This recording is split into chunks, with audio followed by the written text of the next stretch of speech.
ਦਰਸ਼ਕੋ break ਤੋਂ ਬਾਅਦ ਤੁਹਾਡਾ ਸਵਾਗਤ ਹੈ ਜੀ। ਡਾਕਟਰ ਸਾਹਿਬ ਐਂਡ ਵਾਲੇ ਸੈਕਸ਼ਨ ਵਿੱਚ ਸਾਡੇ ਦਰਸ਼ਕਾਂ ਨੂੰ ਦੱਸੋ ਅੱਜ ਦੇ ਦਿਨ ਦੀ ਸਿੱਖ ਹਿਸਟਰੀ ਐਂਡ ਵਰਲਡ ਹਿਸਟਰੀ ਵਿੱਚ ਕੀ ਅਹਿਮੀਅਤ ਹੈ। ਸਿੱਖ ਇਤਿਹਾਸ ਦੇ ਹਵਾਲੇ ਨਾਲ 1873 ਦੇ ਵਿੱਚ ਜਦੋਂ ਅਸੀਂ ਸਿੰਘ ਸਭਾ ਲਹਿਰ ਦੇ ਜਨਮ ਦੀ ਗੱਲ ਕਰਦੇ ਹਾਂ, ਕੱਲ ਅਸੀਂ ਵੇਰਵੇ ਨਾਲ ਇਸ ਤੇ ਗੱਲ ਕੀਤੀ ਸੀ, ਤੇ ਇੱਕ ਘਟਨਾ ਜਿਹੜੀ ਕੱਲ ਮੈਂਸ਼ਨ ਨਹੀਂ ਹੋਈ 2 ਦਿਨ ਪਹਿਲੇ ਜੀ, ਉਹ ਇਸ ਨਾਲ ਜੁੜੀ ਹੋਈ ਹੈ ਕਿਉਂਕਿ 2 ਦਿਨ ਦਾ ਹਮੇਸ਼ਾ ਫਰਕ ਆਉਂਦਾ ਹੈ ਸਿੰਘ ਸਭਾ ਲਹਿਰ ਦੀ ਫਾਊਂਡਿੰਗ ਪਹਿਲਾਂ ਜਾਂ ਪਿੱਛੋਂ। ਲੇਕਿਨ ਇੱਕ ਗੱਲ ਜਿਹਨੂੰ ਤੁਸੀਂ ਪ੍ਰੈਸਿਪੀਟੇਟਿੰਗ ਫੈਕਟਰ ਕਹਿੰਦੇ ਹੋ ਕਿ ਜਿਹੜੀ ਉਹ ਇਹ ਸੀ ਕਿ 4 ਸਿੱਖ ਵਿਦਿਆਰਥੀ ਮਿਸ਼ਨ ਸਕੂਲ ਅੰਮ੍ਰਿਤਸਰ ਦੇ, ਉਹਨਾਂ ਦੇ ਨਾਂ ਵੀ ਆਉਂਦੇ ਨੇ, ਉਹਨਾਂ ਨੇ ਐਲਾਨ ਕੀਤਾ ਕਿ ਵੀ ਅਸੀਂ ਈਸਾਈ ਬਣਨੇ ਜੀ। ਹੁਣ ਇਹ ਉਹ ਪੀਰੀਅਡ ਸੀ 1873 ਦਾ, ਅੰਗਰੇਜ਼ 1949 ਚ ਆ ਕੇ ਬੈਠੇ, ਆਲਮੋਸਟ ਅਜੇ 25 ਸਾਲ ਹੀ ਹੋਏ ਸੀ ਅੰਗਰੇਜ਼ਾਂ ਨੂੰ ਪੰਜਾਬ ਤੇ ਕਬਜ਼ਾ ਕੀਤੇ ਹੈ। ਮਹਾਰਾਜਾ ਦਲੀਪ ਸਿੰਘ ਨੂੰ ਈਸਾਈ ਬਣਾ ਕੇ ਇਹ ਲੈ ਗਏ ਸੀ ਇੰਗਲੈਂਡ, ਔਰ ਦੂਸਰਾ ਕਪੂਰਥਲੇ ਦਾ ਮਹਾਰਾਜਾ ਹਰਨਾਮ ਸਿੰਘ, ਉਹਨੂੰ ਵੀ ਈਸਾਈ ਬਣਾ ਲਿਆ ਸੀ। ਪਰ ਅਜੇ ਆਮ ਸਿੱਖਾਂ ਦੇ ਵਿੱਚ ਔਰ ਇਹਨਾਂ ਦੇ ਜਿਹੜੇ ਨੇ ਬਾਈਬਲ ਕੱਛੇ ਮਾਰ ਕੇ ਇਹਨਾਂ ਦੇ ਪਹੁੰਚੇ ਹੋਏ ਸੀ ਸਾਰੇ ਪ੍ਰੀਸਟ ਦਰਬਾਰ ਸਾਹਿਬ ਦੇ ਬਾਹਰ, ਇਹਨਾਂ ਨੇ ਜਿਹੜੇ ਉੱਥੇ ਆਪਣਾ ਡੇਰਾ ਲਾਇਆ ਹੋਇਆ ਸੀ, ਪੂਰਾ ਬਾਈਬਲ ਦੀਆਂ ਕਲਾਸਾਂ ਲੱਗਦੀਆਂ ਸੀ, ਮਿਸ਼ਨ ਸਕੂਲ ਖੋਲ੍ਹੇ ਜਿਹਦੇ 'ਚ ਬਾਈਬਲ ਪੜ੍ਹਾਈ ਜਾਂਦੀ ਸੀ, ਔਰ ਬਹੁਤੇ ਜਿਹੜੇ ਨੇ ਉਹਨਾਂ ਨੂੰ ਲੱਗਦਾ ਸੀ ਕਿ ਇੱਥੇ ਹੀ ਹੋਪ ਹੈ ਕਿਉਂਕਿ ਅੱਗੋਂ ਐਜੂਕੇਸ਼ਨ ਅੰਗਰੇਜ਼ੀ ਐਜੂਕੇਸ਼ਨ ਆ ਗਈ। ਹੁਣ ਇਹ ਉਹ ਮੌਕਾ ਸੀ ਕਿ ਔਰ ਚਾਰੋਂ ਹੀ ਬੜੇ ਚੰਗੇ ਸਿੱਖ ਘਰਾਣਿਆਂ ਦੇ ਨੌਜਵਾਨ ਸੀ ਜਿਨੇ ਫਿਕਰ ਪਾਇਆ ਸਿੱਖਾਂ ਨੂੰ ਕਿ ਵੀ ਇਹ ਬੜੀ ਖਤਰਨਾਕ ਗੱਲ ਹੈ, ਔਰ ਉਹਨਾਂ ਨੇ ਜਿਹੜੇ ਸਿਆਣੇ ਸੀ ਪਰਿਵਾਰਾਂ ਦੇ ਜਾਂ ਕੌਮ ਦੇ, ਉਹਨਾਂ ਨੂੰ ਫਿਰ ਸਮਝਾਇਆ ਬੁਝਾਇਆ। ਉਹ ਉਹਨਾਂ ਨੇ ਧਰਮ ਤਾਂ ਨਹੀਂ ਬਦਲਿਆ, ਸਿੱਖ ਰਹੇ, ਲੇਕਿਨ ਇਸ ਗੱਲ ਨੇ ਇਹ ਪਾਰਟ ਸਾਹਮਣੇ ਲਿਆਂਦਾ ਕਿ ਵੀ ਸਾਨੂੰ ਕੁਝ ਕਰਨ ਦੀ ਲੋੜ ਹੈ। ਔਰ ਇਹਦੇ ਚੋਂ ਹੀ ਸਿੰਘ ਸਭਾ ਲਹਿਰ ਜਿਹਦਾ ਅਸੀਂ ਜ਼ਿਕਰ ਕੀਤਾ ਸੀ ਕਿ ਠਾਕਰ ਸਿੰਘ ਸੰਧਾਵਾਲੀਏ ਪਹਿਲੇ ਪ੍ਰਧਾਨ ਬਣੇ, ਫਿਰ ਖਾਲਸਾ ਦੀਵਾਨ ਅੰਮ੍ਰਿਤਸਰ, ਖਾਲਸਾ ਦੀਵਾਨ ਲਾਹੌਰ ਬਣਿਆ, ਸੈਂਟਰਲ ਖਾਲਸਾ ਦੀਵਾਨ ਬਣਿਆ, ਚੀਫ ਖਾਲਸਾ ਦੀਵਾਨ ਬਣਿਆ, ਔਰ ਫਿਰ ਸਿੰਘ ਸਭਾ ਲਹਿਰ ਜਿਹੜੀ ਹੈ ਉਸ ਨੇ ਵਾਪਸ ਉਹ ਫੇਥ ਉਸ ਧਰਤੀ ਦੇ ਉੱਤੇ। ਔਰ ਕੱਲਾ ਇਹਨਾਂ ਮਿਸ਼ਨਰੀਆਂ ਦਾ ਚੈਲੰਜ ਨਹੀਂ ਸੀ, ਉਹੀ ਸਮਾਂ ਸੀ ਕਿ ਸਵਾਮੀ ਦਿਆਨੰਦ ਵੀ ਉੱਥੇ ਪਹੁੰਚ ਗਏ, ਆਰੀਆ ਸਮਾਜੀ ਜੀ। ਸਿੱਖੀ ਨੂੰ ਇੱਕ ਪਾਸੇ ਆਰੀਆ ਸਮਾਜੀ ਚੰਬੜ ਗਏ, ਇੱਕ ਪਾਸੇ ਇਹ ਈਸਾਈ, ਤੇ ਜਿਹੜੇ ਸਨਾਤਨ ਧਰਮੀ ਸੀ ਉਹ ਹਰਿਮੰਦਰ ਸਾਹਿਬ ਦੀਆਂ ਪਰਿਕਰਮਾ ਜਿਸ ਦੇਵੀਆਂ ਦੇ ਬੁੱਤ ਰੱਖ ਕੇ ਬੈਠੇ ਸੀ। ਸੋ ਸਿੰਘ ਸਭਾ ਲਹਿਰ ਦਾ ਬਹੁਤ ਵੱਡਾ ਯੋਗਦਾਨ ਹੈ ਜਿਹਨੂੰ ਅਸੀਂ ਉਵੇਂ ਰੈਕਗਨਾਈਜ਼ ਅੱਜ ਨਹੀਂ ਕਰਦੇ ਜਿਵੇਂ ਹੋਣਾ ਚਾਹੀਦਾ। 1940 ਚ ਸ਼ਹੀਦ ਊਧਮ ਸਿੰਘ ਨੂੰ ਫਾਂਸੀ ਦਿੱਤੀ ਗਈ, ਔਰ ਜੇ ਮੈਂ ਨਿੱਜੀ ਇਤਿਹਾਸ ਦੇ ਹਵਾਲੇ ਨਾਲ ਕਹਾਂ ਤੇ ਅੱਜ ਤੋਂ 2 ਸਾਲ ਪਹਿਲਾਂ 2013 ਦੇ ਵਿੱਚ ਸਾਡੇ ਮਾਤਾ ਜਤਿੰਦਰ ਕੌਰ ਉਹਨਾਂ ਨੇ ਚੜ੍ਹਾਈ ਕੀਤੀ ਜੀ। ਵਰਲਡ ਹਿਸਟਰੀ ਦੇ ਹਵਾਲੇ ਨਾਲ 1291 ਦੇ ਵਿੱਚ ਇਜਿਪਸ਼ੀਅਨ ਮੈਮਲੂਕ ਜਿਹੜੇ ਸੀ ਉਹਨਾਂ ਨੇ ਅਕੋ ਜਿਹਦੇ ਚ ਕਿ ਕਰੂਸੇਡਰਸ ਯੂਰਪੀਅਨ ਉਹਨਾਂ ਨੇ ਕਬਜ਼ਾ ਕੀਤਾ ਹੋਇਆ ਸੀ, ਉਹਨਾਂ ਨੇ ਬਾਹਰ ਕੱਢਿਆ ਜੀ। 1498 ਦੇ ਵਿੱਚ ਕ੍ਰਿਸਟੋਫਰ ਕੋਲੰਬਸ ਨੇ ਟ੍ਰਿਨੀਡੈਡ ਜਿਹੜਾ ਹੈ ਉਹ ਆਈਲੈਂਡ ਲੱਭਿਆ। 1620 ਚ ਪਿਲਗ੍ਰਿਮ ਫਾਦਰਸ ਪਹਿਲੀ ਵਾਰ ਜਿਹੜੇ ਅਮਰੀਕਾ ਆਉਣ ਲਈ ਇੰਗਲੈਂਡ ਤੋਂ ਉਹਨਾਂ ਨੇ ਰੁਖਸਤ ਹੋਏ। 1658 ਚ ਅੱਜ ਦੇ ਦਿਨ ਔਰੰਗਜ਼ੇਬ ਨੇ ਆਪਣੇ ਆਪ ਨੂੰ ਬਾਦਸ਼ਾਹ ਐਲਾਨਿਆ, ਪਿਓ ਨੂੰ ਕੈਦ ਕੀਤਾ ਸ਼ਾਹਜਹਾਂ ਨੂੰ, ਭਰਾ ਜਿਹੜੇ ਨੇ ਕਿਵੇਂ ਉਸ ਨੂੰ ਮਾਰਿਆ, ਕੀ ਹਾਲ ਤਾਰਾ ਆਜ਼ਮ ਦੇ ਨਾਲ, ਤਾਂ ਜਿਹੜਾ ਉਸ ਦੇ 4 ਲੜਕੇ ਉਹ ਤਾਂ ਬਾਅਦ ਦੀ ਗੱਲ ਹੈ, ਲੇਕਿਨ ਉਸ ਤੋਂ ਪਹਿਲਾਂ ਹੀ ਉਸ ਨੇ ਦਾਰਾ ਸ਼ਿਕੋ ਜਿਹੜਾ ਉਸ ਦਾ ਸਿਰ ਵੱਢ ਕੇ ਉਹ ਸ਼ਾਹਜਹਾਂ ਨੂੰ ਆਪਣੇ ਪਿਓ ਨੂੰ ਭੇਜਿਆ ਕਿਉਂਕਿ ਸ਼ਾਹਜਹਾਂ ਦਾ ਫੇਵਰੇਟ ਲੜਕਾ ਸੀ ਉਹ, ਔਰ ਉਹਨੂੰ ਗੱਦੀ ਦੇਣਾ ਚਾਹੁੰਦਾ ਸੀ। ਸੋ ਇਹੋ ਜਿਹੇ ਜ਼ਾਲਮ ਜਿਨ੍ਹਾਂ ਨੇ ਆਪਣੇ ਭਰਾਵਾਂ ਪਿਓਆਂ ਨੂੰ ਨਹੀਂ ਛੱਡਿਆ, ਉਹਨੇ ਗੁਰੂ ਤੇਗ ਬਹਾਦਰ ਸਾਹਿਬ ਨੂੰ ਸ਼ਹੀਦ ਕੀਤਾ, ਔਰ ਫਿਰ ਜਿਵੇਂ 10ਵੇਂ ਪਾਤਸ਼ਾਹ ਦੇ ਨਾਲ ਉਹ ਸਾਰੇ ਝੂਠੇ ਕੌਲ ਕਰਾਰ ਕੁਰਾਨ ਸ਼ਰੀਫ ਦੀਆਂ ਸੋਹਾਂ। ਸੋ ਇਹ ਸਾਡੇ ਇਤਿਹਾਸ ਦਾ ਹਿੱਸਾ ਹੈ, ਪਰ ਅੱਜ ਦਾ ਦਿਨ ਸੀ ਜਦੋਂ ਕਿ ਉਹ ਬਾਦਸ਼ਾਹ ਬਣੇ। 1774 ਦੇ ਵਿੱਚ ਜੋਸੈਫ ਪ੍ਰਿਸਟਲੀ ਨੇ ਆਕਸੀਜਨ ਇਸ ਦੀ ਖੋਜ ਕੀਤੀ।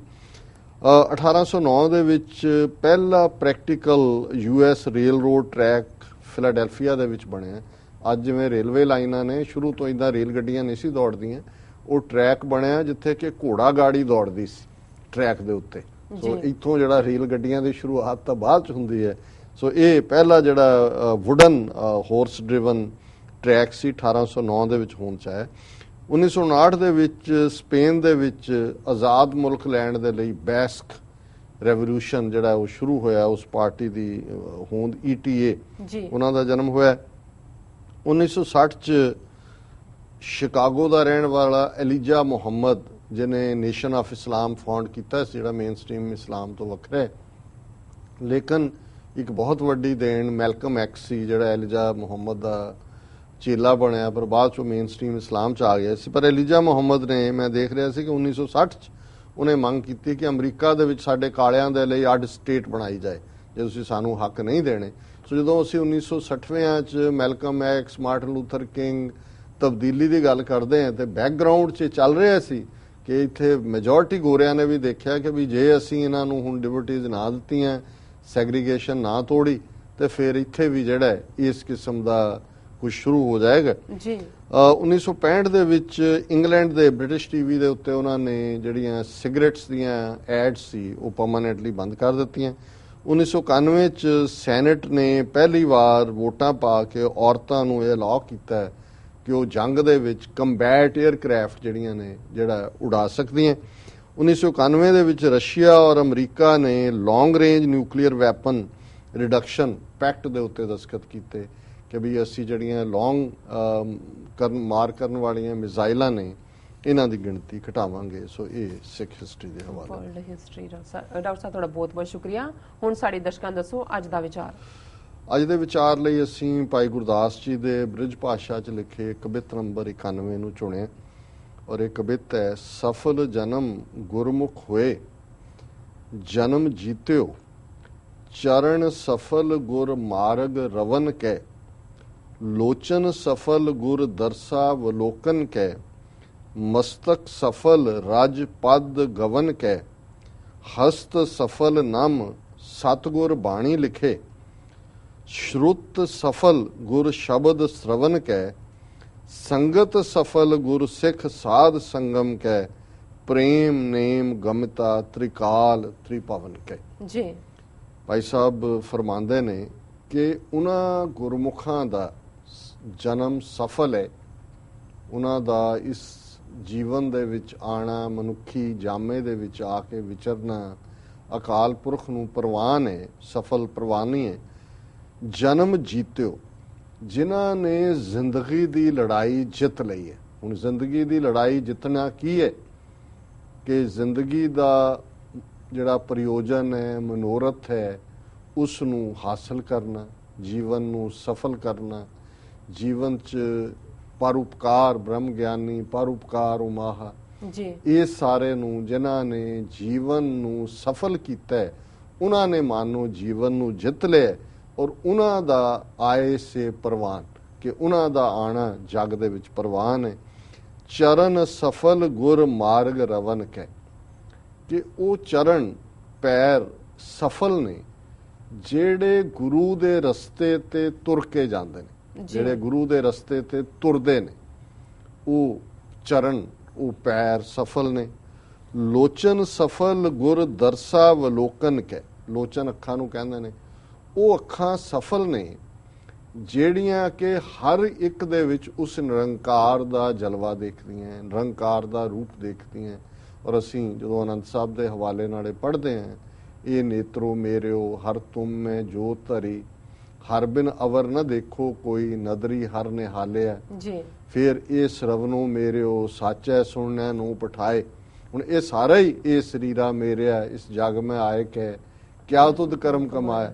ਹੁਣ ਇਹੀ ਜਿਹੜਾ ਥਾਟ ਹੈ, ਇਸ ਨੂੰ ਭਾਈ ਸਾਹਿਬ ਨੇ ਆਪਣੇ ਅੰਦਾਜ਼ 'ਚ ਜਿਹੜਾ ਕਵਿਤ ਰੂਪ 'ਚ ਲਿਖਿਆ ਕਿ ਲੋਚਨ ਅੱਖਾਂ ਉਹ ਸਫਲ ਨੇ ਜਿਹੜੇ ਚਾਰ ਚਫੇਰੇ ਨਿਰੰਕਾਰ ਨੂੰ ਦੇਖਦੀਆਂ।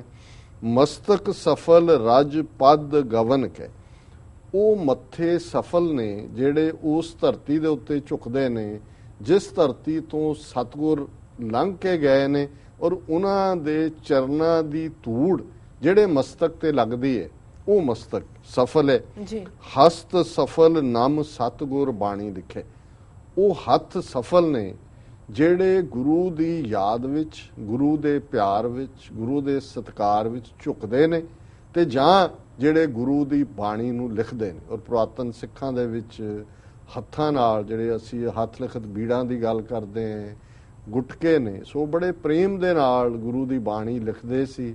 ਫਿਰ ਉਹਨਾਂ ਨੂੰ ਜਿਹੜੇ ਗੁਰਮੁਖੀ ਅੱਖਰ ਉਠਾ ਲੈਂਦੇ ਸੀ, ਉਹਨਾਂ ਨੂੰ ਭੇਟ ਕਰਦੇ ਸੀ। ਉਹਨਾਂ ਜ਼ਮਾਨੇ 'ਚ ਪ੍ਰਿੰਟਿੰਗ ਪ੍ਰੈਸਾਂ ਤਾਂ ਨਹੀਂ ਸੀ ਕਿ ਤੁਸੀਂ ਜਾ ਕੇ ਖਰੀਦ ਕੇ ਲੈ ਆਏ, ਸੋ ਭਾਈ ਸਾਹਿਬ ਨੇ ਫਰਮਾਇਆ ਕਿ ਭਾਈ ਉਹ ਹੱਥ ਸਫਲ ਨੇ ਜਿਹੜੇ ਗੁਰੂ ਦੀ ਯਾਦ ਦੇ ਵਿੱਚ ਪਿਆਰ ਦੇ ਵਿੱਚ ਜੁੜਦੇ ਨੇ, ਸਤਿਗੁਰੂ ਦੀ ਬਾਣੀ ਲਿਖਦੇ ਨੇ।